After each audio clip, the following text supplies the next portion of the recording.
right, aloha friends. Brian Goss here, GM Sports Media, and it's another episode of Game Time with the Goss, powered by Grey Wolf Promotions. With the football and volleyball playoffs coming up, you need playoff T-shirts. Go check them out at greywolfpromotions.com.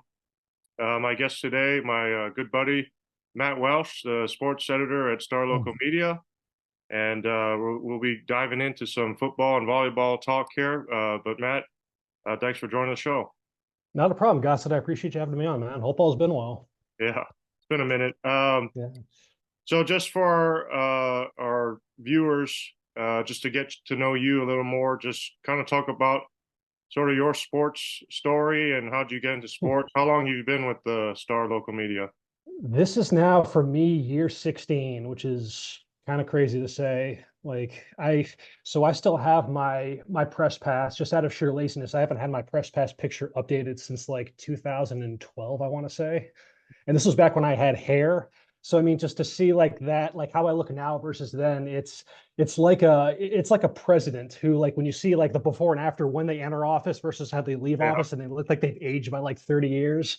So yeah, I'm in year 16 at Star Local Media. This was the only job that I've had relative to the to sports journalism coming out of college. I went to OU. I got a degree there in journalism with the aspirations of doing something sports related, and I was lucky enough to latch on to, back then it was called Star Community Newspapers. I latched on there as an intern the summer after I had graduated. It's not the most conventional route, but I was able to parlay that into getting a job on staff, and got bumped up to editor. 4 years later in 2013, when our old editor Kevin Hagelin went on to the Fan, where he's still at now. But yeah, year 16. Somehow I've still managed to make it all this time. awesome, awesome. You always do good work and always fun to catch up at some games. Looking forward to seeing you at some playoff games. I Uh, appreciate it, man. Right back at you.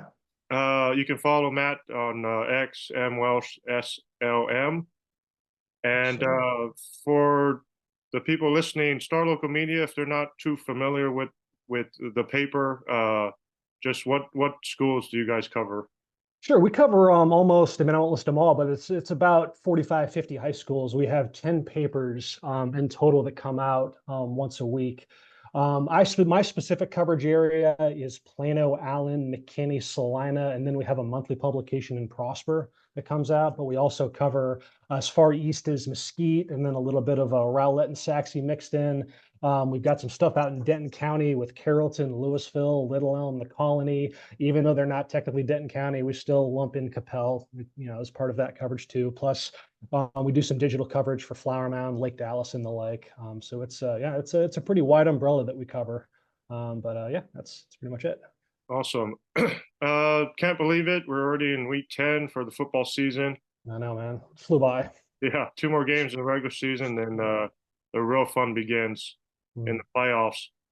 Want to go back to week 9, just your coverage. You covered Prosper and Allen, Mhm. sort of the 6-6A de facto championship, if you will. Allen comes away with the victory. Just, talk about that game and, Allen pulling out. Yeah, sure. This was one that I think at the start of the year, anybody in the district would have had this one circled as you said, the de facto district title match, just given just how strong those programs have been traditionally and what their games head to head have been. Their last 4 meetings were all decided by 5 points or less. And nevertheless, obviously they were on kind of a collision course all year. They had blown out everyone else they had seen in district more or less. And I was just excited about this one because of just the way the two matched up, and just some of like Allen's strengths on paper matching up against some of Prosper's strengths on paper. And the one that stood out the most to me was obviously Allen. They do a pretty good job balancing their yardage offensively between the run and the pass, but they really do like to go out of their way to establish that run game. But could they do that against a Prosper team that ranked at the time #2 in the area at just under 65 rushing yards allowed per game? Allen was able to run the ball on them pretty successfully last year in a game that they lost, I think, just by 1 point, 37-36. But that was what I guess jumped out the most in that game on Friday, was the job that Allen did establishing the run and sustaining drives off of that. They, like I said, like Prosper came into that game allowing just under 65 yards per game. Allen ran for 228 on them on 5.7 yards per carry. And the opposite, Prosper, who went out of its way to try and establish the run as well. Allen only allowed only 69 yards on the ground, and 41 of those came on Prosper's only touchdown of the ball game. So you take that out, and Prosper averaged only 2.3 yards per carry, aside from that touchdown run. With Allen, the running game has received a nice little jolt over the past couple of weeks with the return of their leading rusher from last season, Mekhi Ellis. He hadn't played since the team's opener, came back against Plano West the week prior, looked really good there. And you factor in what that does now, just to what they already have in place and the job that Lyndon Spriggs, their sophomore, and Jaden Hambrick, their junior, have done kind of stabilizing that unit. And now you add that on top of a 1,000-yard rusher. He was, I think, at the start of the year, he was the Dave Campbell's preseason pick for the offensive MVP in that district, that being Mekhi Ellis. And it just adds a completely new dynamic to that ground game of theirs. And I mean, again, Prosper, like the heartbeat of their defense, they really pride themselves on being able to stop the run. And Allen was able to, like I said, they pretty much were able to kind of have their way when they needed to on the ground. And then you look at just the way the game materialized. It was a close game for a half, 7-7. Allen ends up pulling away big in the second half. And that's been another thing with Allen, is the job that they do sustaining their productivity across all four quarters. There's been games in district against in non-district against Cedar Hill, and then in district against Plano and McKinney that were within arm's reach at the half, 7-10 point games at the half. And then Allen just turns a close game at the half into a 3-4 score blowout by game's end. And that was kind of, again, what you saw here against Prosper, was their ability to sustain drives throughout all four quarters. I've got here in front of me the decisive drive, the one that put them up 22-7. I don't think I've ever seen a drive like this in my 16 years of doing this. It was a 20-play drive that bled almost 11 minutes of game clock. And that is just such a spirit breaker for an opposing defense. And that put them up by 2 scores. And I mean, whereas the final score of 22-7 might not be the flashiest looking score on paper, it really was a commanding performance by Allen, and certainly something that they can now really build off of, looking ahead to the playoffs. Prosper's had kind of had their number for the last few years. They had won 3 straight against Allen, which I can't remember the last time a district team had done that. So for Allen to get that one back, you knew it meant a lot to those seniors afterwards. And now they're in position to win the district title. They're, let's see, they're now 8-0 overall, 6-0 in district play, with McKinney Boyd, Plano East left on the schedule, I should say. Both games they'll be heavily favored in. So yeah, we could be looking at a 10-0 regular season for Allen pretty soon. Yeah, I think the most I've seen, maybe 18 plays, maybe 8 minutes, but 20 plays and almost a quarter worth. That's unheard of. That's pretty rare. Yeah, with 2 games left, Allen being the biggest school, they're obviously D1. I don't have the standings in front of me, but I guess most likely Prosper will be D2. Yeah, so it's going to depend on. I'm sorry. Yeah, it's looking like we should get. I guess again, I have to see the tiebreakers if there's a chance that if both the Plano schools, Plano East and Plano West, the ones that are in the thick of it right now, if they could both get left out and Rock Hill could sneak in alongside McKinney, I have to see if that's even possible. But the way I have the standings in front of me, so Allen's 6-0. Prosper's in second place at 5-1. McKinney and East are tied for third place at 4-2, and then a half game back is Plano at 4-3, and Rock Hill is still in the mix at 3-3. So you've got one game separating those, I guess, third place through sixth right now in that district. Okay. Yeah, I mean, Prosper's been, one of the top teams in the area for a long time now. Allen, when I first got here, with the Colin Murrays, they were the best team. Yeah. Last few seasons, maybe, not the same Allen team we've seen. Obviously now they're undefeated. We know that region is a gauntlet. Just what's your takeaway with both teams? Can they make a significant push here in the playoffs? I mean, I think it's with the playoffs it all boils down to matchups, I think, more or less. And it's going to depend on when you see, like, how soon, like if you're Allen, how soon do you run into a Cup Hell, or I know they played North Crowley in the regional finals last year, but it would seem like, I guess on paper, North Crowley is going to be D1 this year, right? Yeah. Okay, yeah. So it's looking like those would be, I guess, their steepest competition to potentially getting out of the region. And I mean, it's tough to say at the moment that they would. I mean, it's, again, like what they've shown with their ability to again sustain drives for all 4 quarters. They've been able to, when they've been pushed, they've been able to respond really well. Those are the sort of things you can build off of versus a team that's just sort of just destroyed everyone that they've played, which is I think kind of the issue that we've now run into these last couple of weeks with Prosper when they faced really their two toughest defensive challenges since that opening week against Austin Westlake, and the offense, which I mean, I don't know if you'd seen any of just the scores that Prosper had been putting up, for the first half of the season, but they were just their first half production was just off the charts. They were just, I mean, they were averaging, something like around 25 points per game in the first half alone. And these games were already, 3, 4 scores out of reach by halftime. And then these last couple of weeks against McKinney and Allen, both of whom have defenses that rank in the area's top 6, it's looked a lot more mortal. And that's important because those are the defenses you're going to need to beat come playoff time. You're going to need to show that you can sustain offense against a playoff level defense. And with Prosper, they've ran into some difficulty doing that these last couple of weeks. They were able to get it together in the second half against McKinney and pull away there. But like I said, I mean, their offense outside of the 41-yard touchdown run by Leo Anguiano against Allen, there just wasn't a whole lot that they had there. I think just 9 first downs in that game. So they've got a chance. I mean, again, the schedule lightens up a lot. They play the bottom 2 teams in the district, Princeton and Plano West. So things should get back on track there. But again, not really much of a gauge as to how they can respond to a top tier defense. And we probably won't learn that honestly until come playoff time. Yeah, talking with Matt Welch, sports editor at Star Local Media. 9 weeks down, you've probably covered close to 15 some odd games. What's the one that stands out as the best one so far this season?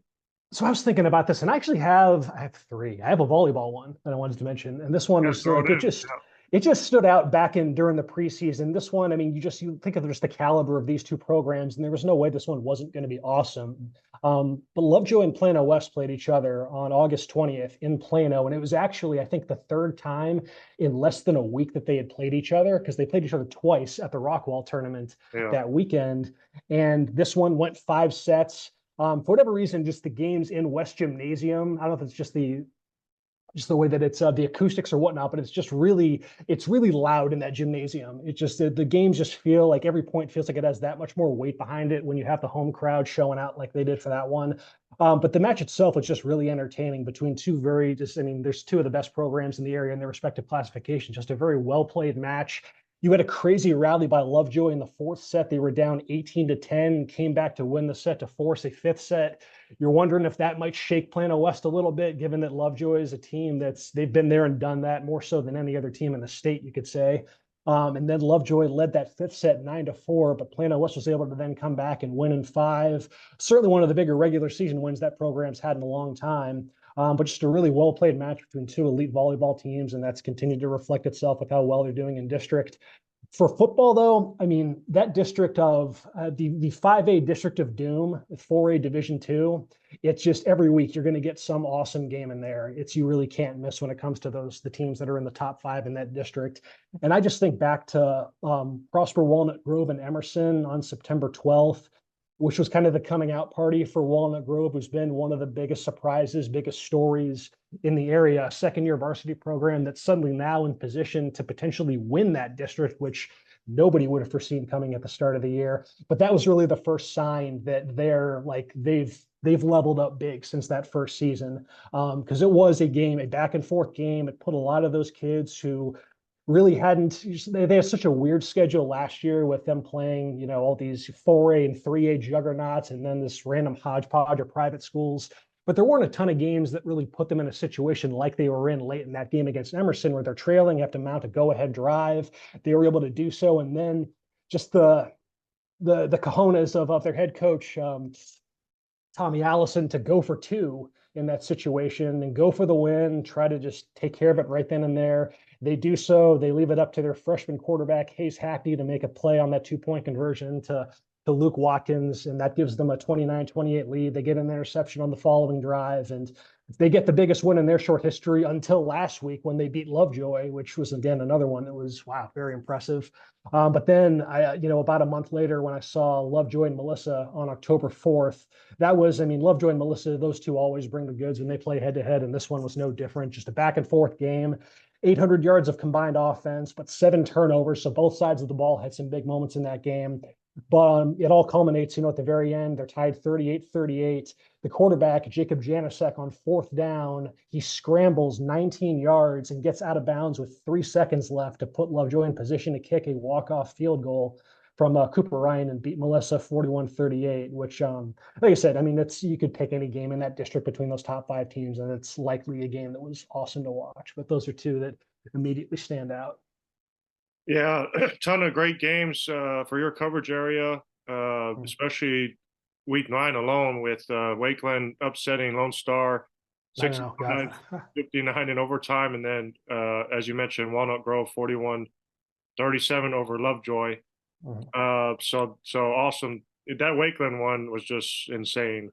I know. I just watching the replay of that last play. It's one of the most improbable game-winning plays I've ever seen in a football game. That you could be that close to. I mean, just the push forward that Carice Hoyt got from the offensive line, and then just for the ball just to squirt, like for what was it, Austin Wilson, just to come out of the pile and just race to the outside and follow his blocks well. I can't even imagine just a more just a more contrasting, what you must have been feeling as a fan watching that, and just like the doom and gloom of, oh, they're about to score, and then, oh my God. And that's one of the most incredible innings I've ever seen to a football game.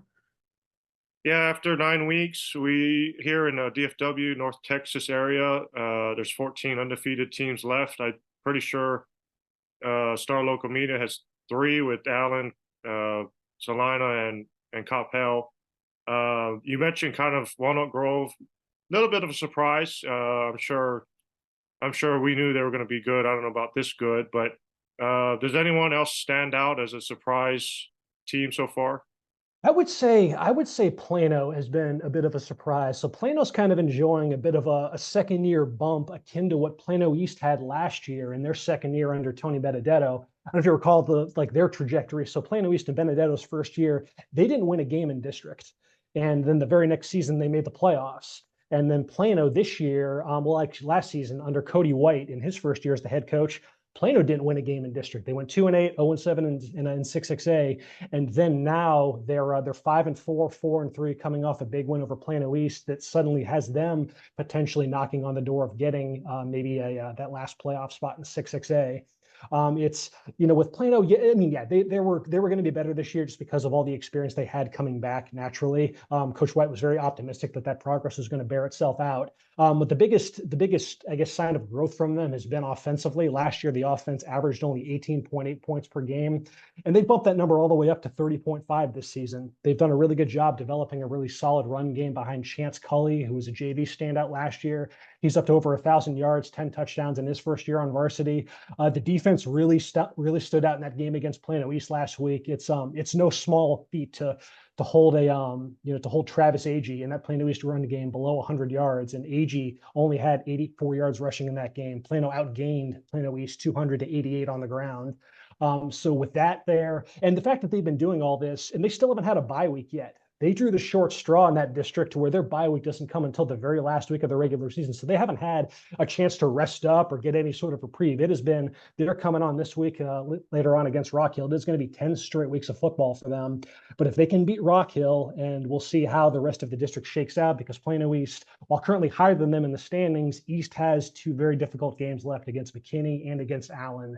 And if they split those, then I think that opens up the door for Plano to potentially grab a playoff spot there, which would be a huge deal for them. Now, obviously, with the way the D1 bracket shakes out, provided that only one Plano school makes it.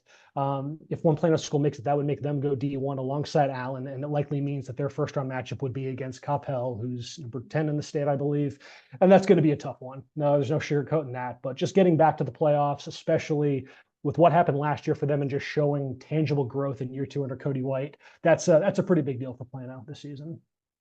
And I need to go back. My apologies. 4 teams in your Star Local Media undefeated with West Mesquite. West Mesquite, who I just saw. Yeah. So the fact that I missed that one, my apologies.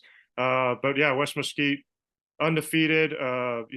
With Steven Jackson Jr., their head coach, first year, doing a great job. That defense is salty, taking down previously undefeated Creekview.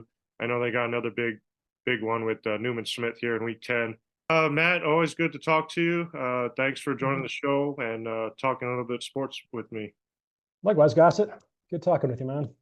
All right, that's Matt Welch, sports editor at Star Local Media. Again, you can follow him on X, Welch, SLM, and be sure to check out their website and subscribe and read their stories. But thank you for tuning in. This is Game Time with the Goss, powered by Grey Wolf Promotions. I'm Brian Goss with GM Sports Media, and we'll see you next time.